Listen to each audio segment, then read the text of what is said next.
Welcome to Radical Audacity in Love and Life. This is Tiffany, and I am here with a really raw episode. You heard that I don't even have an intro on this episode. There's no intro music. I'm just releasing this without an editor. You're probably going to hear some background noise because my neighbor's balcony is being worked on, so it's quite noisy right now. But there's some stuff that is happening in the news right now that I just can't let go. I have got to react. I've got to talk about it. And, there are some that say, oh, keep politics and business apart, stick to your message. But my message is so much about self-love and self-care and living a radically audacious life where you don't dim your voice. Your voice is heard. Your opinions matter. Your feelings matter. This is not a platform where I say, oh, put on a happy face, put on a smiley face, and nothing else matters. I believe our personal power as women is so much in our emotions. And my emotions are running high right now. They really and truly are running high right now. There's two news articles that just came out, and I'm pulling them up. Like I said, this is raw. This is just I'm flabbergasted. So today, two news articles today. Supreme Court bolsters gun owners' right to carry a weapon in public. The High Court strikes down gun laws in California, New York, and 6 other states that restrict permits to carry a concealed weapon.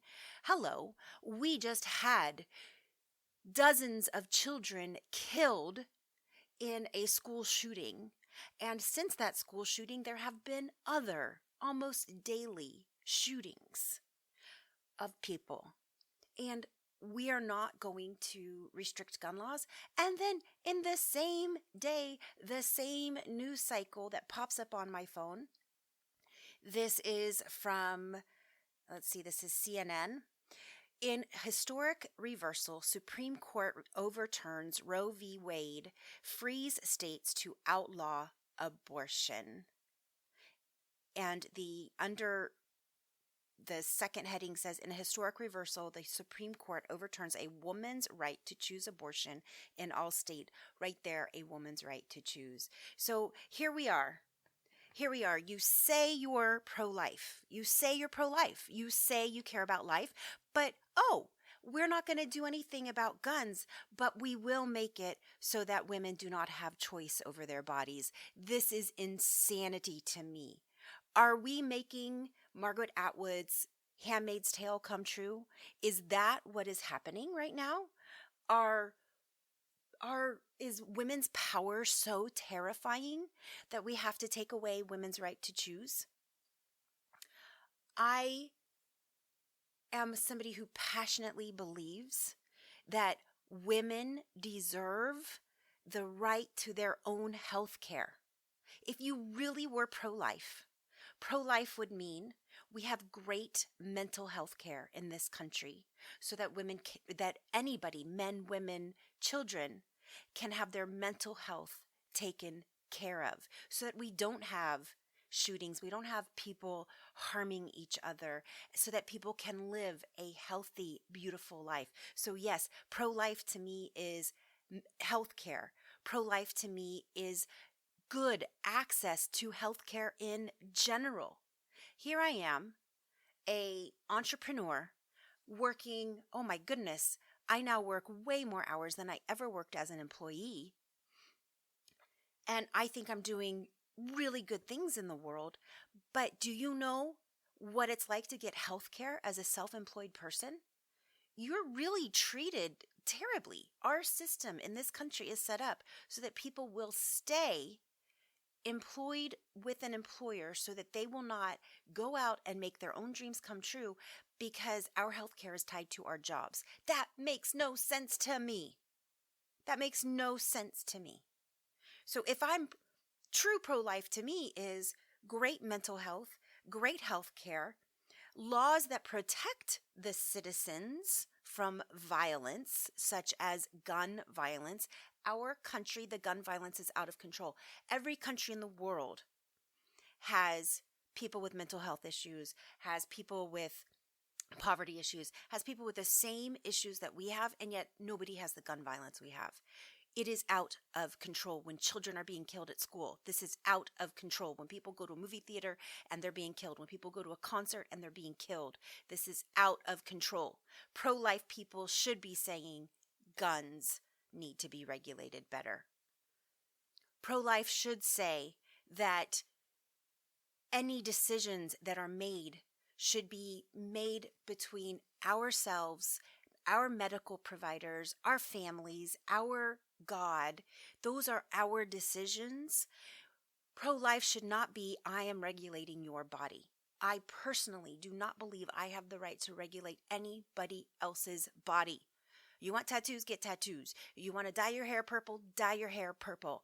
You want to pierce every orifice of your body? Pierce every orifice of your body. You are pregnant and terrified and don't have options, then you should have the right to make that very painful decision to have an abortion. Nobody is saying that, oh yes, abortions are awesome. Everybody go out and get an abortion. It's a great thing to do. There is not a single person. Pro-choice people are not out there going, rah, rah, rah, abortion, abortion, abortion. Everybody should have one. That is not what pro-choice means. Pro-choice simply means I do not have the right to make a decision for you. I trust you as an intelligent human being to make the decisions that are right for your body, for your family, for your mental health, for your physical health. I will tell you, after my divorce, I'm a single mom of 2 young kids, and I'm out dating, and yes, I'm sexually active, I'm exploring, I'm learning what I like, what I don't like, I'm learning about my body, and I was utterly terrified of getting pregnant. Yes, I used protective measures. I had an IUD, we used protection, all of that good kind of stuff, but there is always that fear there. There is always that fear, oh my goodness, what if this protection fails and I get pregnant? We hear those stories all the time. And here I was, in my mid-40s with 2 young children. And I got to tell you, you guys, my pregnancies with my children were life-threatening for both me and my children. My first one was really bad. My second one was even worse. He ended up in the NICU.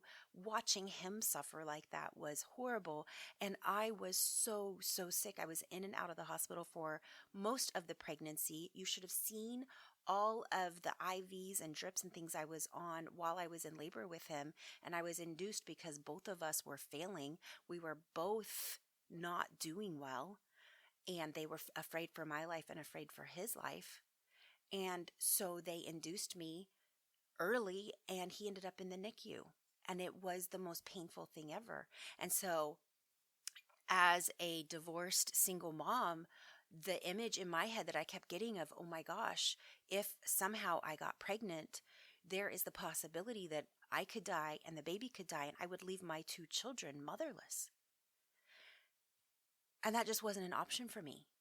And I always knew in the back of my head, because of my privilege of living in a state with many options, that should I need to make the very, very, very, very painful decision to have an abortion, I knew I had that as an option. That doesn't mean that that would be my option, but I knew I had that option, and somehow that offered me a little bit of comfort. And I know so many women where that is important, right? Like, you guys, most of my listeners are women.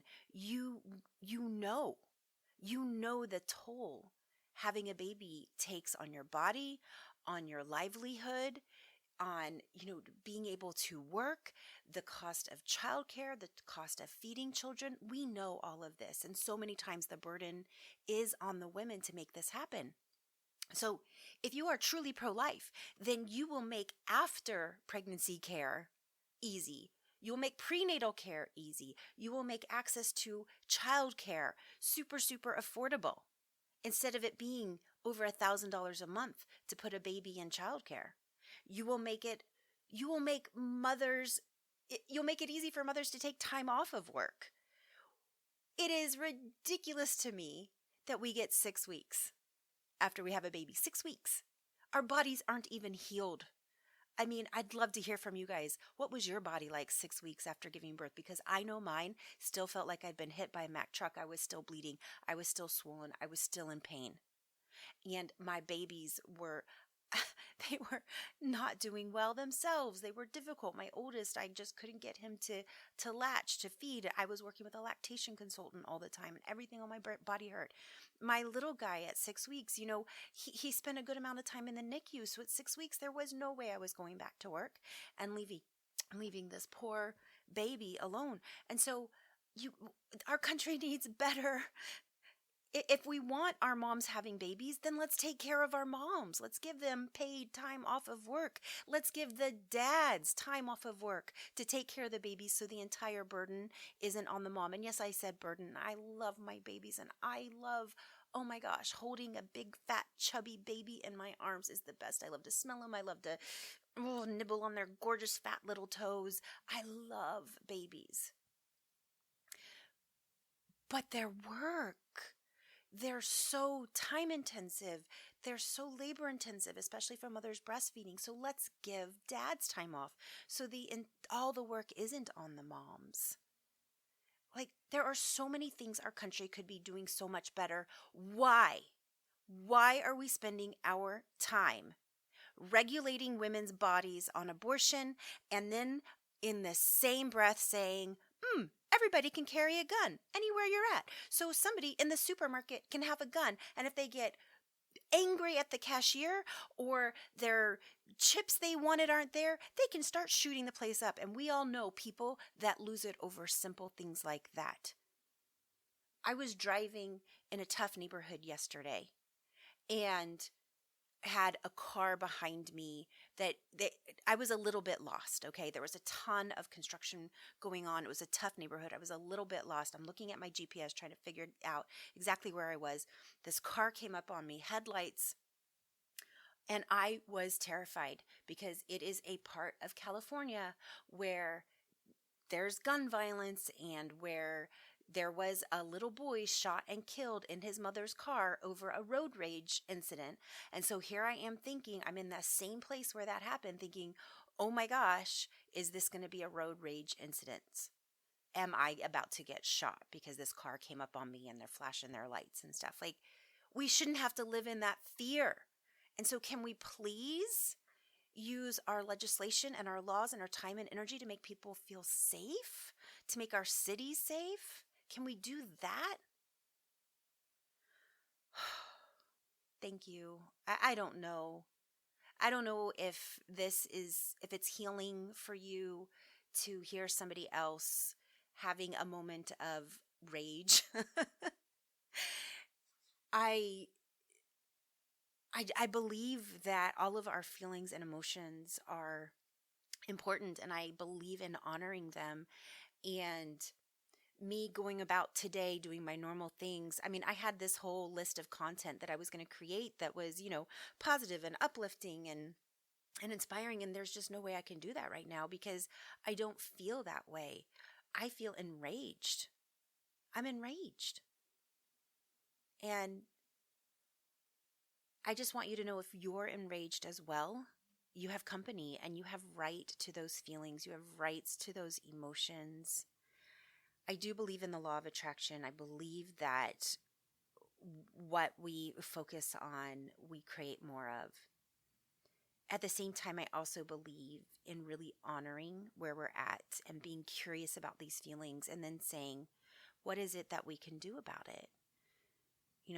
We're not powerless. We have a voice. We get to vote. We get to use our money to support causes that we believe in. We get to spend our time supporting organizations and people and politicians that support the platforms that we feel strongly about. And so I just want to encourage you, if you're feeling rage, frustration, anger, disappointment, heartbreak. I know right now I've talked to a few friends who are feeling absolute heartbreak, like they're in tears. And it does feel like that. It feels like an attack on who we are as women, that somehow we cannot be trusted to make our own healthcare decisions. And it feels violating. It feels upsetting. And so if you feel that way, I just want you to know you're not alone. I'm here for you. If you feel like reaching out and talking about it, I'm here for you. I'm yeah, I'm a life coach and I'm out here helping people live a more joyful life and all of that. But I do think part of living a joyful life is saying, I'm not hiding my feelings and emotions under a basket. I'm not just putting on a smiley face and being the good, nice girl, the kind girl that doesn't have an opinion. Radical Audacity says, yes, I have an opinion. I have a voice and I deserve to be heard. And dear listener, you deserve to be heard. So if this is something you care about and you need somebody to talk to, I am here. I'm here for you. I hope you have a beautiful day, and I hope you make your voice heard loud and clear.